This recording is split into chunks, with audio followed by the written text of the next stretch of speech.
स्वागत है। मैं दिशा सेन। तो चलिए बात करते हैं आज की खबरों की।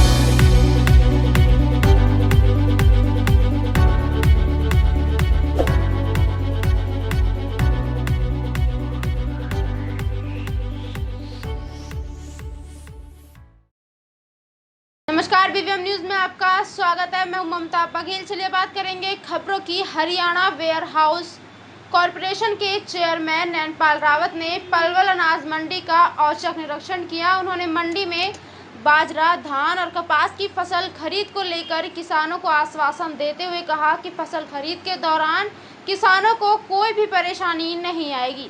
प्रदेश सरकार किसानों की फसल खरीद को लेकर गंभीर है। मंडी में किसानों की फसल को सरकार द्वारा निर्धारित एमएसपी पर ही खरीदा जाएगा। हरियाणा वेयर हाउस कॉरपोरेशन के चेयरमैन नैनपाल रावत ने कहा कि प्रदेश की सभी मंडियों में खरीफ की फसलों की खरीद सुचारू रूप से जारी है।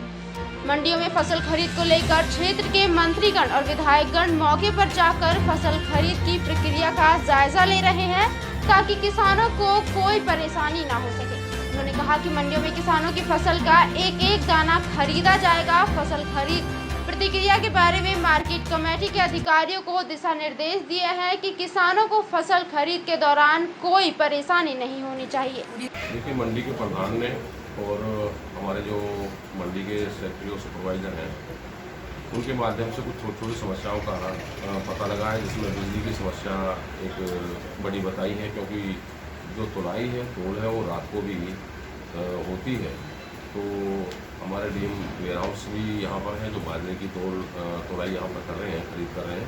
तो हमारी हरियाणा सरकार का माननीय मुख्यमंत्री मनोहर जी का ये फसल, किसान की फसल के ऊपर पूरा फोकस है कि किसी भी तरह की समस्या किसान की फसल की खरीद में नहीं आए। उसके लिए हमारे हरियाणा सरकार के जितने भी मंत्रीगण हैं, विधायकगण हैं, वो समय।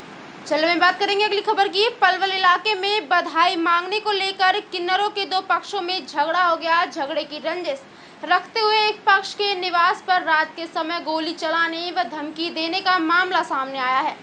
पीड़ित पक्ष ने शहर थाना पुलिस को शिकायत दी है कि पलवल के शेखपुरा मोहल्ला निवासी किन्नर टीम ने बताया कि बधाई मांगने को लेकर उनके इलाके बटे हुए हैं। हरिनगर निवासी किन्नर पक्ष का ग्रुप पीड़ित के इलाके में आकर बधाई मांगते हैं, जिसको लेकर दोनों पक्षों के बीच में झगड़ा हो गया। पीड़ित किन्नर ने बताया कि वह अपने निवास पर मौजूद थी। उसी दौरान दरवाजा बजाने की आवाज आई। पीड़िता ने जैसे ही दरवाजा खोला तो दो युवक खड़े हुए थे, जिन्होंने गोलियां चलानी शुरू कर दी और धमकी देते हुए मौके से फरार हो गए। गनीमत रही कि गोली किसी को नहीं लगी। मामले की शिकायत को लेकर दोनों पक्ष शिकायत लेकर शहर थाने में पहुंचे और पुलिस के सामने ही जमकर बवाल काटा। थाना प्रभारी नायब सिंह ने बताया कि पीड़ित पक्ष की शिकायत मिल चुकी है। शिकायत के आधार पर कार्यवाही में अमल लाया जाएगा तथा गोली चलने के कोई सबूत मिलते हैं तो उसके तहत भी कार्यवाही की जाएगी। बोल रही हूँ पलवल से टीना मंजिल घर से, जो यहाँ के मेन मुखिया हैं, पलवल के मालिक हैं। कल रात ऐसा हुआ, कल रात को 11:30 बजे हमारे घर पे, हम लोग सब अपने घर पे थे। हमारी जो कोठी पुश्तैनी मकान है, बहुत पुराना, जिसमें हम लोग रहते हैं। तो हमने यहाँ के कुछ नकली किन्नर परेशान कर रहे हैं, ठीक है, जो यहाँ पे किराए का मकान लेके रहते हैं, ट्रेन मांगते हैं, सब करते हैं। कल रात ये शिकायत प्राप्त हुई है कि कुछ आदमी हमारे एरिया में आके मांगते हैं किन्नर बनकर। तो शिकायत ले ली, इसकी जांच की जाएगी और बाकी जो दोनों पार्टियों के खिलाफ प्रिवेंटिव एक्शन लेगी।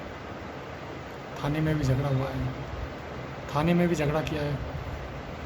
हाँ, तो थाने में भी आपस में गर्मा गर्मी और चाल हो सकता है, कार्रवाई करेंगे। कुछ किन्नर जो आरोप लगा रहे हैं कि भाई दो युवक आए, गोली चल। चलिए बात करेंगे अगली खबर की। पलवल सीआईए टीम ने उत्तर प्रदेश के मुजफ्फरनगर थाना दुराला और भोपाल से हत्या, लूट और डकैती के 3 अलग अलग मामलों में 50,000 के इनामी बदमाश सूरज को दबोचने में सफलता प्राप्त की है। उत्तर प्रदेश के इस हिस्ट्री शीटर को पलवल में किटवाड़ी पुल के पास से अवैध देसी कट्टे के साथ गिरफ्तार किया है। पलवल सीआईए टीम के हत्थे चढ़े उत्तर प्रदेश के मुजफ्फरनगर जिले के गांव मोहना निवासी सूरज के खिलाफ कुल 18 मुकदमे उत्तर प्रदेश के अलग अलग थानों में दर्ज हैं। पलवल सीआईए थाना प्रभारी अशोक कुमार ने बताया कि सूरज ने हाल ही में 2 हत्या और एक लूट की थी, जिस पर थाना दुराला तथा भोपा थाना ने 25-25 हजार रुपए की गिरफ्तारी पर इनाम घोषित किया हुआ है। जो वहां से फरार चल रहा था, ये अपने गांव जाने की फिराक में था। तभी मुखबिर की खास सूचना मिलने के बाद इसको हथियार सहित दबोच लिया गया है। साल 2003 में जुर्म की दुनिया में कदम रखने वाले 32 साल के सूरज के पास से एक देसी कट्टा तथा 3 जिंदा रौंद बरामद हुई है। अजीत सन्नौर सिंधवा आर.ओ. मुजफ्फरनगर गांव इसका मोहना है। ये हत्या, लूट और डकैती के कई मामलों में वांटेड है, जो कि पिठवाड़ी पुल के पास मौजूद है। जो सूचना को सच्ची मानकर नरेड की और इसको काबू किया। काबू करने पर इसके पास एक देसी कट्टा और 3 जिंदा रौंद बरामद हुए। जो पूछताछ पर पता चला कि ये इसने अभी भी 2 मर्डर और एक लूट के मामले में वांछित है। कुल 18 मामले इस पर पहले दर्ज रह चुके हैं। हिस्ट्री सीटर भी है। ये गांव मोरना, थाना डिस्ट्रिक्ट मुजफ्फरनगर, थाना भोपा का रहने वाला है। फिलहाल 30 अगस्त को दुराड़ा थाने में एक मुकदमा दर्ज हुआ था इसके खिलाफ, जहाँ इसने एक हत्या की थी।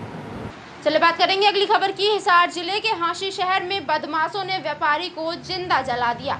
जलाने से पहले व्यापारी से 11 लाख रुपए भी लूटे। जानकारी के अनुसार ये वारदात भाटला मजहत रोड पर रात के वक्त की है।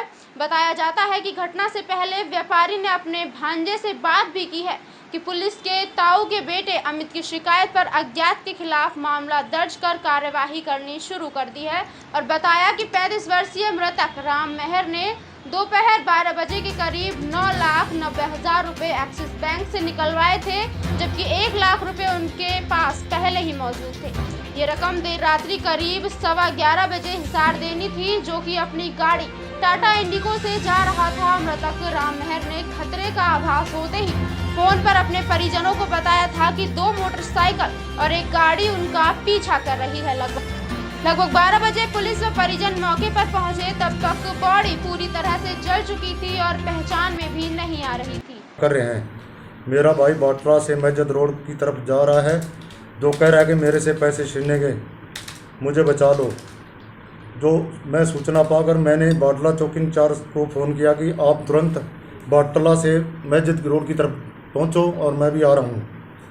जो करीब 5 मिनट बाद बाटला चौकी इंचार्ज वहां पहुंच गया और मैं भी थोड़ी देर बाद पीछे पहुंच गया। तो कार में जो कार सड़क के बाईं तरफ बिल्कुल बुरी तरह जड़ी हुई अवस्था में खड़ी थी, जिसके अंदर अगली सीट पर बाईं तरफ एक व्यक्ति बुरी तरह जला हुआ मिला था, जो पहचानने योग्य नहीं था। उसके बाद चलिए बात करेंगे अगली खबर की। चरखी दादरी में नौकरी बहाली के लिए संघर्ष कर रहे पीटीआई टीचरों का आंदोलन नियमित रूप से जिला सचिव उदय सिंह की अध्यक्षता में 114वें दिन भी सुचारू रूप से चला। प्रमोद कुमार, नरेश कुमार, बबीता व शर्मिला पीटीआई के अनशनकारी रहे। एसकेएस जिला प्रधान राजकुमार धिकाड़ा मुख्य वक्ता रहे। राजकुमार धिकाड़ा ने अपने संबोधन में कहा कि लगातार 114 दिन से अनुशासित आंदोलन चल रहा है। पीटीआई का मनोबल सराहनीय है, क्योंकि किसी भी कर्मचारी का रोजगार जब 10 वर्ष की सेवा के बाद छिन जाता है तो उसके घर में रोजी रोटी का खतरा पैदा हो जाता है। अतः हम हरियाणा प्रदेश की सरकार से अनुरोध करते हैं कि शीघ्र अतिशीघ्र इन 1983 पीटीआईओ की रोजी रोटी सुरक्षित करने का उपाय करें। बर्खास्त पीटीआई की बैठक चंडीगढ़ के निवास पर मुख्यमंत्री हरियाणा के साथ हुई, जो दोपहर बाद 3 बजे तक चली। पीटीआई की शारीरिक शिक्षक संघर्ष समिति के राज्य प्रधान धर्मेंद्र पहलवान ने बताया कि मुख्यमंत्री हरियाणा के साथ हुई वार्ता सकारात्मक रही है। 1983 की वो सकारात्मक रही। सीएम साहब ने हमें आश्वासन ही नहीं, समाधान करने के लिए, एडजस्टमेंट करने के लिए बोला है, क्योंकि आप सभी परिवारों का हम चूल्हा नहीं बुझने देंगे। आपकी एडजस्टमेंट जल्दी कर दी जाएगी। हफ्ता और 10 दिन के अंदर आपकी समस्या का समाधान कर दिया जाएगा। तो साथियों से अनुरोध है, आप धैर्य बनाए रखें, क्योंकि हमें सीएम साहब की बात पर पूर्ण विश्वास है। और सीएम साहब की मीटिंग में सोमवीर सांगवान, विधायक चरखी दादरी, प्रधान। बीवीएम न्यूज में फिलहाल के लिए इतना ही। आप बने रहिए हमारे साथ, देखते रहिए बीवीएम न्यूज। नमस्कार।